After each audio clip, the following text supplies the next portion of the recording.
Ukraine has been using American HIMARS missile systems for more than 2 months. During this time, the Ukrainian military managed to deal an irreparable damage to Russian logistics, effectively stopping the advance of Russian troops. Hundreds of ammunition depots were destroyed. Thousands of tons of shells and rockets were blown up. Hundreds of Russian headquarters and command posts were destroyed. Supply chains have been hit hard. And eventually, the Ukrainians destroyed the bridges over the Dnipro River near Kherson, leaving more than 20,000 Russian troops trapped without supplies. HIMARS has become the most terrible demoralizing weapon that the Russian soldiers are afraid of and cannot sleep peacefully. And of course, HIMARS plays a key role in the Ukrainian counteroffensive in the south. The Ukrainians go on the counteroffensive and the Russians go on the defensive. We are seeing a strategic turning point in Ukraine. All that became possible thanks to a few HIMARS. Understanding this, the generals of the Russian army set a serious task to find and destroy all HIMARS systems. There are even rumors that the order to destroy HIMARS was given personally by Putin. But despite all the efforts made, they never managed to destroy a single American missile system. How did it happen, and how did the Ukrainian military manage to turn the tide of the war using only 24 HIMARS missile systems? And why the Russians can't do anything about it? I will tell you about it right now.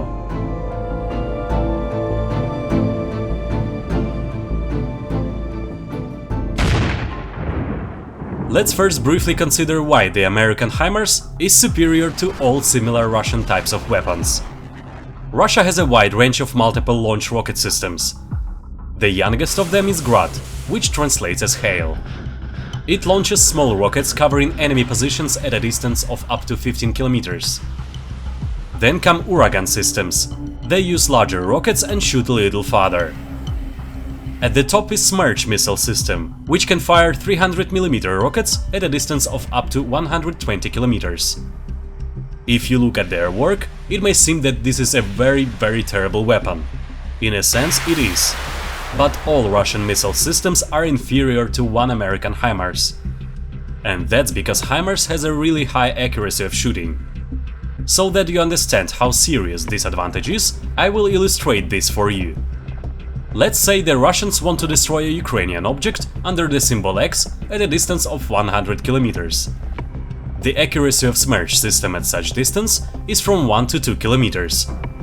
They release a full salvo of Smerch missiles at the object, but the probability they will hit is very small.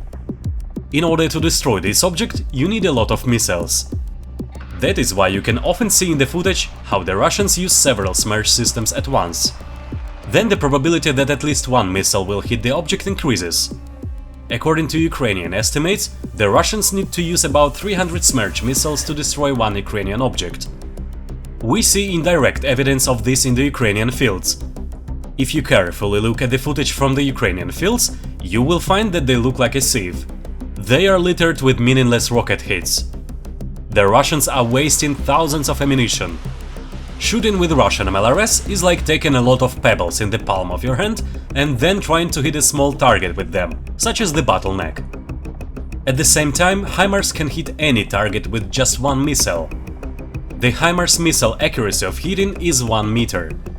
One Ukrainian military said that the accuracy of the hit is so high that a missile can even hit the chimney of your house if he enters its coordinates. And again, we see confirmation of this. See how precisely the HIMARS missiles hit the bridge. That was the idea of the Ukrainian military. The missiles hit along the same lane and at the same distance from each other. This was done to show the Russians the ability of HIMARS. That is why the Ukrainian military easily cut off bridges across the Dnipro River and often hit pontoon bridges through which the Russians try to supply their troops. And that is why the Ukrainian military destroyed hundreds of ammunition depots in the occupied territories. The Russian command has developed several ways to destroy HIMARS, and all of them were unsuccessful.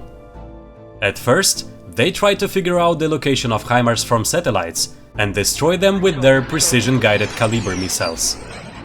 According to the Ukrainian military, Russia fired several dozen Caliber missiles at HIMARS. The systems were indeed destroyed. But then it turned out they were wooden. The Ukrainians have launched the production of wooden models of systems. They are created in exactly the same dimensions as the original.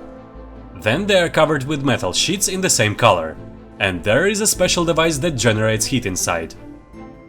Therefore, on radar and satellite images, it seems to Russians that these are real HIMARS. Thus, the Russians spent over tens of millions of dollars wasting a good amount of their best missiles trying to destroy decoys. Unfortunately, we do not have photos of wooden HIMARS, but believe me, they are almost indistinguishable from the original. The Russians also organized a sabotage group of special forces, which was supposed to eliminate the missile launchers. But apparently, they didn't succeed either. HIMARS systems are well guarded. To date, not a single HIMARS missile system has been destroyed. This was officially confirmed even in the Pentagon. Ukrainians, for their part, are hunting for the most dangerous Russian MLRS, Buratino or Solntsepek. The danger of this missile system is that it launches thermobaric ammunition. This weapon is considered the most deadly after nuclear weapons. The Buratino system is a conventional multiple-launch rocket system mounted on a T-72 tank, but it fires volumetric explosion projectiles.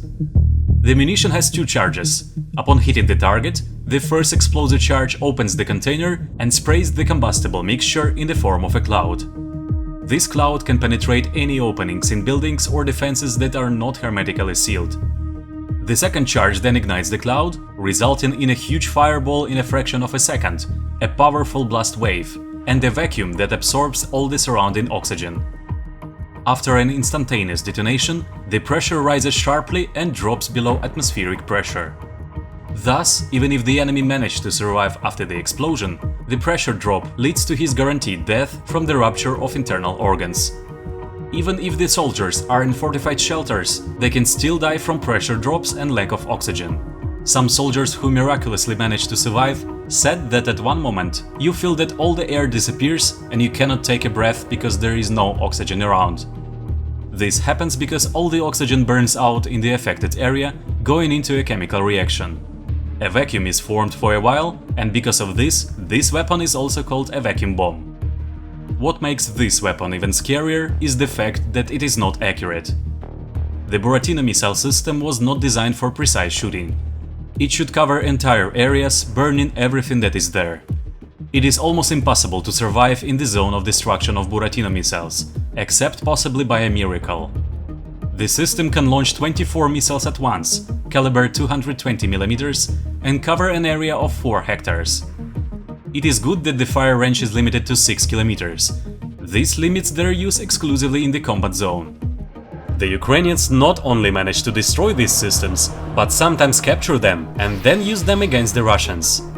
One of them was even exhibited in the center of Kiev to amuse civilians. While HIMARS continues to terrify the Russian military, you can watch my other videos in the meantime.